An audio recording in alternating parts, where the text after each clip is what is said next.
O conceito de tríplice coroa consiste na conquista de 3 títulos oficiais em uma mesma temporada, e quando se fala em títulos oficiais, estão descartados torneios de caráter amistosos e amigáveis, e podemos citar como exemplos a Florida Cup, o Troféu Ramon de Carranza, o Troféu Teresa Herrera, dentre outras competições de caráter amistoso. Oficialmente, ou pelo menos respeitando uma regra que surgiu na Europa, o termo tríplice coroa é dado ao clube que conseguiu a proeza de vencer a Copa Nacional, a Liga Nacional, além da Copa Continental. Feito esse que nenhum clube brasileiro até hoje conseguiu. Quando digo nenhum clube, é porque nenhuma equipe do nosso país conseguiu vencer a Copa do Brasil, a Copa Libertadores e o Campeonato Brasileiro no mesmo ano, embora alguns clubes recentemente tenham andado perto, conquistando 2 das 3 competições. Mesmo nunca tendo acontecido de um clube do nosso país ter vencido a autêntica tríplice coroa, como os europeus sempre destacam, em muitas ocasiões times brasileiros venceram 3 e até mesmo 4 competições oficiais em uma mesma temporada, e o feito é bastante relevante e comemorado e tido como uma tríplice ou até mesmo uma quádrupla coroa. Nesse vídeo chegou a hora de atualizar os clubes brasileiros que ganharam 3 ou mais títulos oficiais em uma mesma temporada. Então, antes de mais nada, já deixa o seu like para ajudar na divulgação e se inscreva no canal se você for novo por aqui. Valeu, tamo junto! O primeiro registro de um clube que venceu 3 campeonatos na mesma temporada foi o Bahia em 1959, que venceu o campeonato estadual, o regional e o nacional. O primeiro campeonato vencido pelo tricolor da Boa Terra foi o torneio Norte e Nordeste, que foi uma competição anexa dentro da Taça Brasil, que dava ao campeão o direito de jogar as fases finais da competição nacional. O título foi ganho sobre o Sport, e a decisão aconteceu no mês de novembro. No Campeonato Baiano, o Bahia conquistou o título em decisão contra o maior rival, o Vitória. E chegando na final da Taça Brasil, o Bahia mediu forças contra o Santos, que tinha em seu elenco ninguém menos que Pelé. E numa melhor de 3, o tricolor da Boa Terra foi campeão nacional. Em 1962, o Santos pela primeira vez disputou a Copa Libertadores, e isso foi graças ao título da Taça Brasil de 1961 ganho em final sobre o Bahia, no que foi tratado como revanche por 59. Em 62, o Peixe protagonizou a melhor temporada de sua história, tendo vencido 4 títulos oficiais. O primeiro foi o da Copa Libertadores, onde na decisão de melhor de 3 derrotou o Peñarol. Posteriormente, o Santos em jogos de ida e volta foi campeão do mundo sobre o Benfica, com direito à goleada de 5-2 em pleno Estádio da Luz, em Portugal. Após ganhar a América e o mundo, o Santos no Campeonato Paulista, que era jogado em pontos corridos, foi campeão com folgas, terminando com 8 pontos de vantagem sobre o vice-campeão, o São Paulo. E fechando a quádrupla coroa na temporada de 1962, o Santos chegou na final da Taça Brasil e numa melhor de 3 contra o Botafogo, foi campeão com direito à goleada de 5-0 em pleno estádio do Maracanã.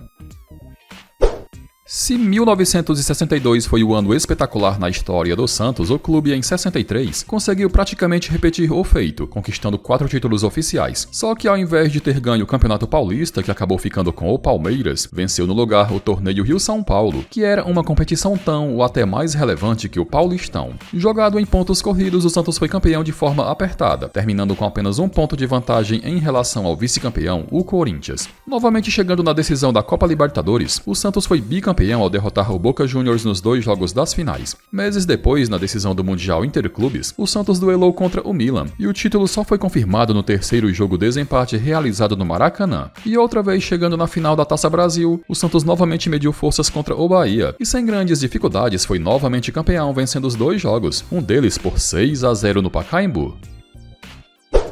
Em 1964, pelo 3º ano consecutivo, a torcida do Santos comemorou mais de um título na temporada, tendo ganho 3 taças, o estadual, o regional e o nacional. O primeiro título foi o do torneio Rio-São Paulo, que jogado em pontos corridos, teve o Santos campeão numa campanha de 7 vitórias e 2 derrotas em 9 rodadas, campanha idêntica à do Botafogo, e como os clubes não acertaram um jogo desempate para definir quem ficaria com o título, as federações resolveram proclamar os 2 clubes campeões do Rio-São Paulo de 64. O próximo título da sequência foi o do Campeonato Paulista, e o Santos foi campeão terminando com 3 pontos de vantagem em relação ao vice-campeão, o Palmeiras. E novamente chegando nas finais da Taça Brasil, o Santos mediu forças contra o Flamengo, e vencendo o primeiro jogo no Pacaembu por 4-1, colocou as 2 mãos na taça, algo confirmado após o empate de 0-0 no Maracanã.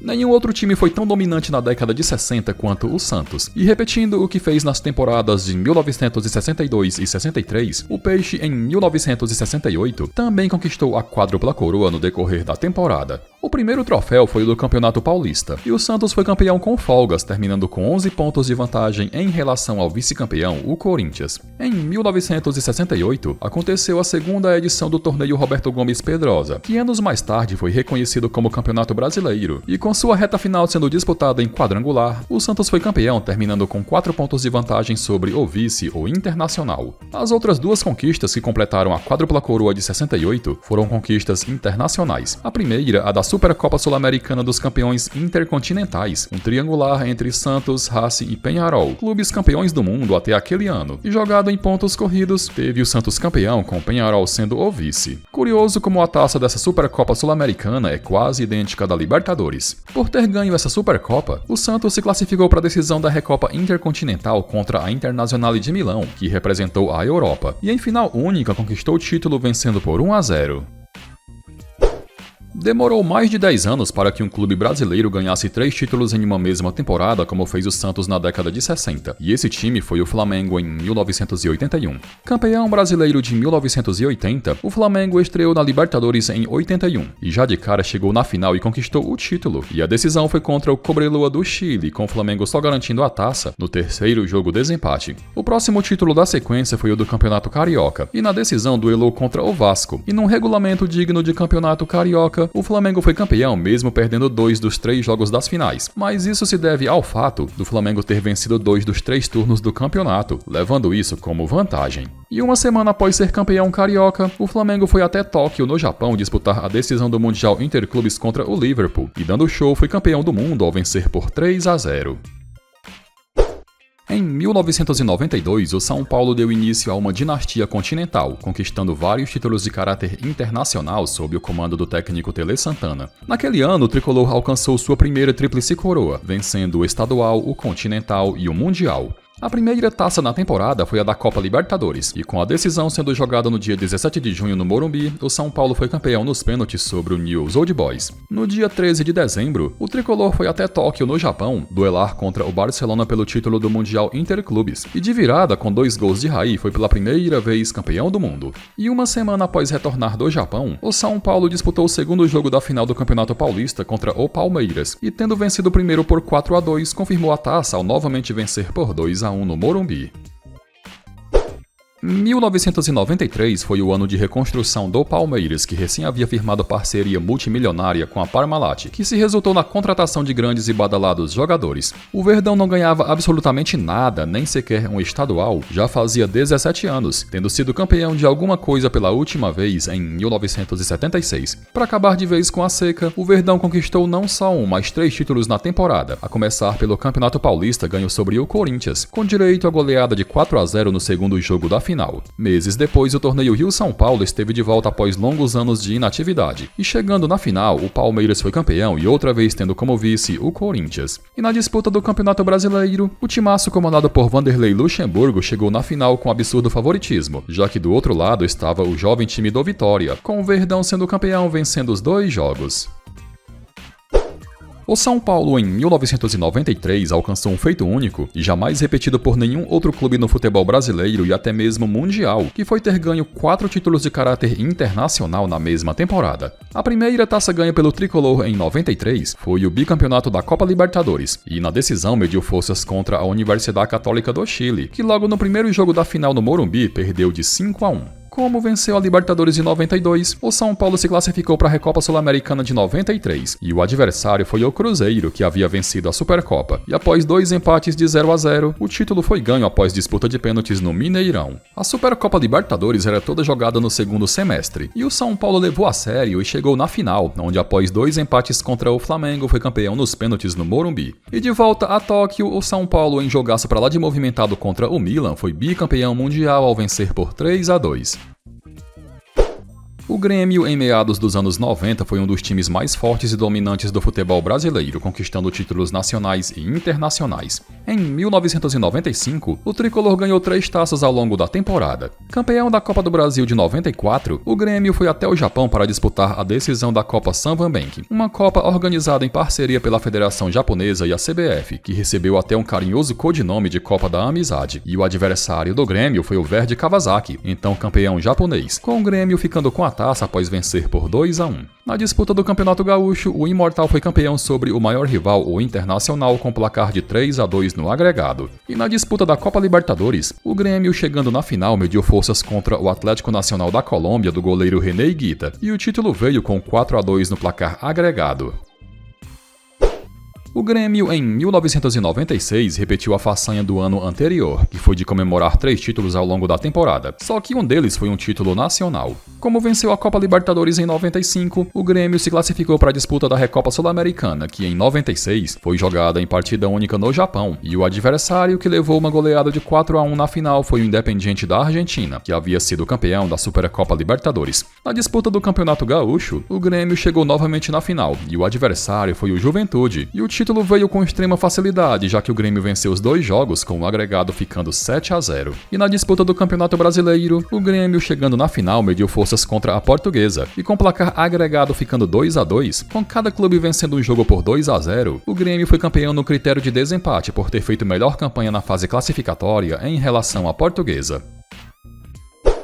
O início dos anos 2000, sem sombra de dúvidas, foi a fase mais especial e vitoriosa vivida pelo Paysandu, com o clube alcançando a elite do Brasileirão, disputando Libertadores e empilhando títulos. Em 2002, o Paupão alcançou uma tríplice coroa, tendo como primeira taça na temporada a da Copa Norte. A decisão, disputada no dia 28 de abril no Mangueirão, foi vencida por 3-0 diante do São Raimundo do Amazonas. Alguns dias depois, no mês de junho, o Paysandu, comandado por Givanildo de Oliveira, foi campeão paraense sobre a Tuna Lusa, com o agregado ficando 6-1. E para completar a brilhante temporada de 2002, o Paysandu, em agosto, disputou a Copa dos Campeões Regionais, que era de caráter nacional e dava ao campeão uma vaga na Copa Libertadores do ano seguinte. E na decisão contra o Cruzeiro, o Paysandu foi campeão após disputa de pênaltis.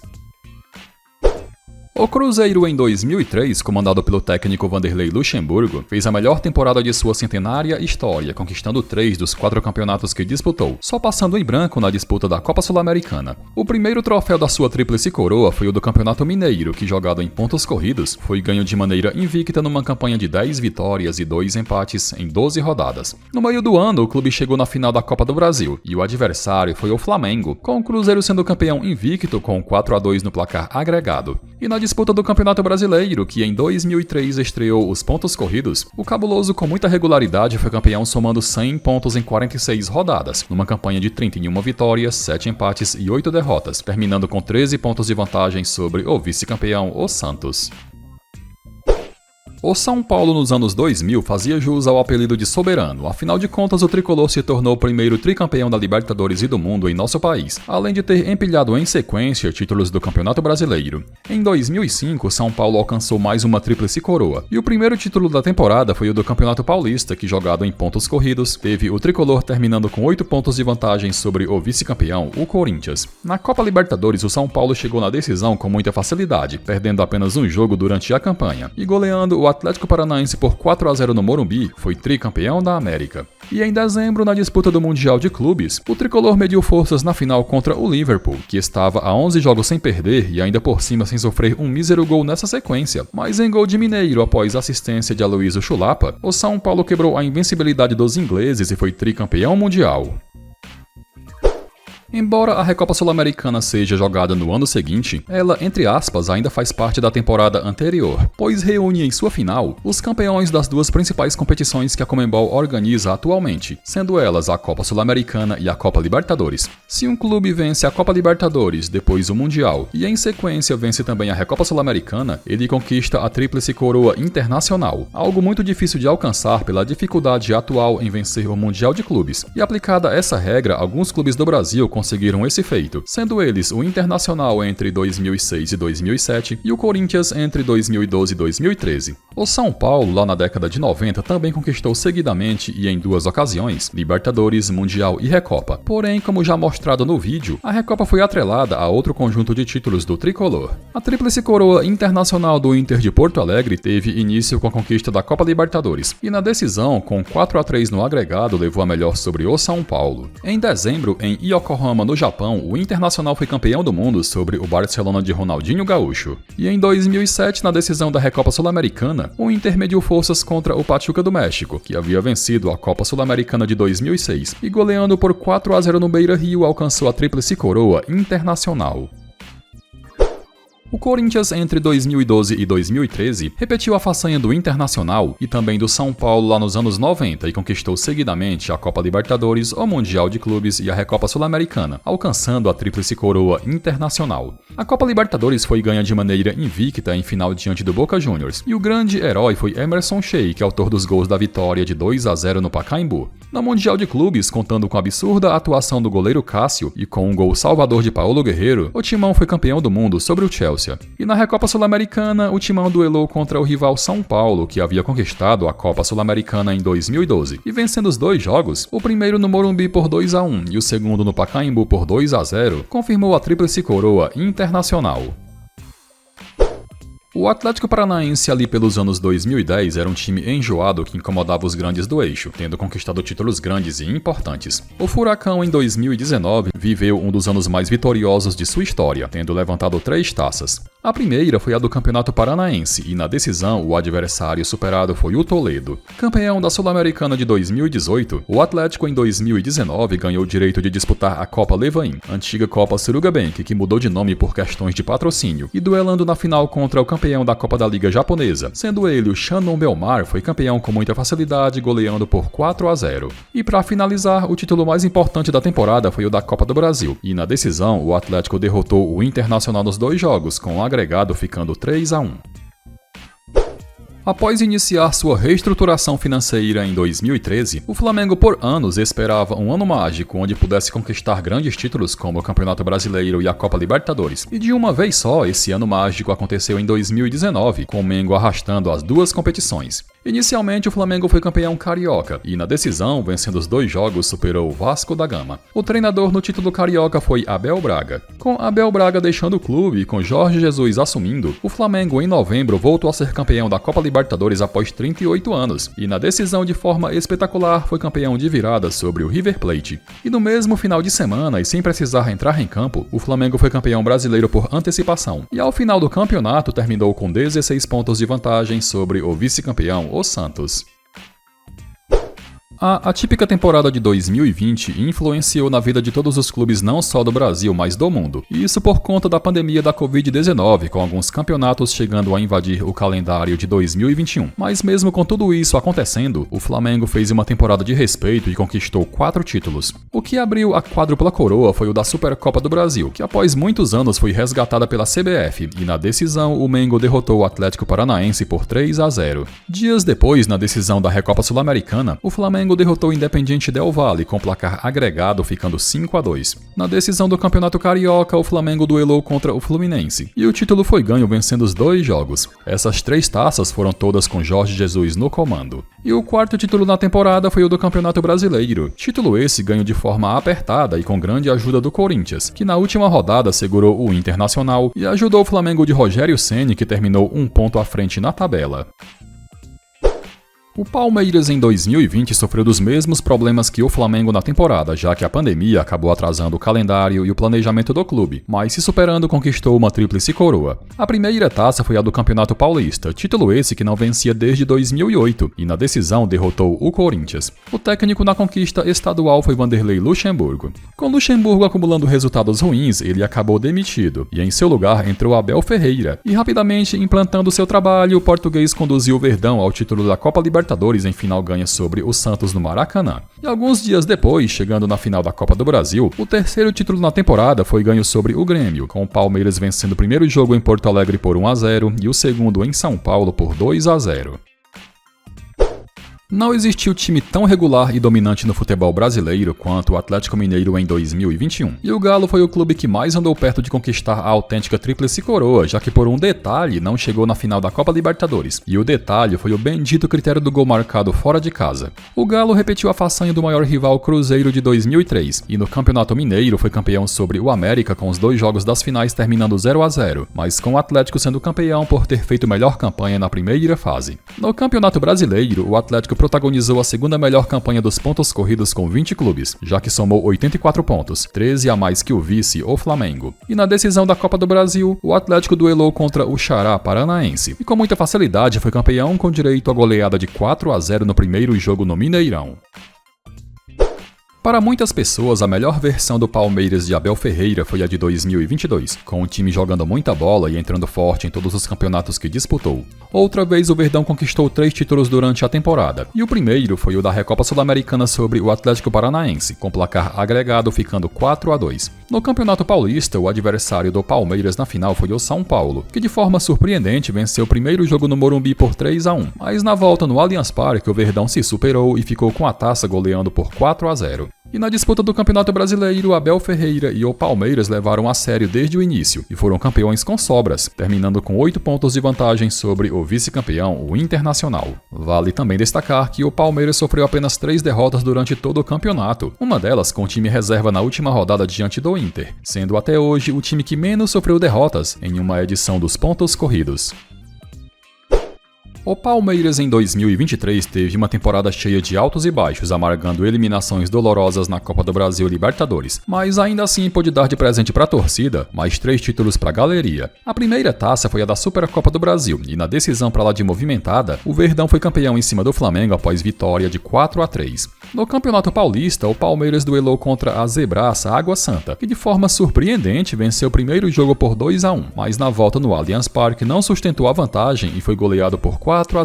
E na disputa do Campeonato Brasileiro, o Palmeiras, que chegou a ficar muitos pontos atrás do então líder Botafogo, deu uma enorme arrancada na reta final. E contando com a pipocada do clube carioca, foi novamente campeão brasileiro, fechando a tríplice coroa em 2023. O Flamengo em 2025 protagonizou uma temporada melhor que a de 2019, pelo menos no número de títulos conquistados, mas se tratando de futebol jogado, muitos, inclusive eu, ainda acham que aquele time de Jorge Jesus encantava e dava show a cada partida. Mas o que vale mesmo são taças, e o Flamengo conquistou nada menos que 6 troféus no ano de 2025, feito esse jamais repetido por nenhum outro clube no futebol brasileiro e sul-americano. A temporada iniciou com o Flamengo sendo campeão da Supercopa do Brasil, e na final contra o Botafogo venceu por 3-1. No Campeonato Carioca, o adversário foi o Fluminense, e o Flamengo conquistou mais um estadual com 2-1 no agregado. O terceiro título na sequência foi o da Copa Libertadores, e o Flamengo, com sede de revanche, foi campeão sobre o Palmeiras vencendo por 1-0. No Campeonato Brasileiro, o Flamengo rivalizou rodada após rodada com o Palmeiras, e no fim das contas foi campeão somando 3 pontos a mais na tabela. Classificado para a Copa Intercontinental da FIFA, o Flamengo conquistou mais 2 taças anexas dentro da competição. A primeira, a do Derby das Américas em duelo contra o Cruz Azul do México, vencido por 2-1. Posteriormente, mais uma final intercontinental pela frente, sendo agora a da Copa Challenger, e nela, o Flamengo duelou contra o Pirâmides do Egito, campeão africano, e que havia vencido os campeões da Oceania e da Ásia. E sem grandes dificuldades, o Flamengo levantou mais um troféu intercontinental da FIFA ao derrotar o Pirâmides por 2-0. Há quem diga que estes títulos não eram para serem contabilizados, mas por ter selo e carimbos da FIFA, por ter tido cerimônia de entrega de medalhas e de troféus, não tem como menosprezar e dizer que o Derby das Américas e a Copa Challenger não são títulos oficiais. Bom galera, e chegamos ao final de mais um vídeo. Curtiu? Não esquece também de deixar a sua opinião nos comentários.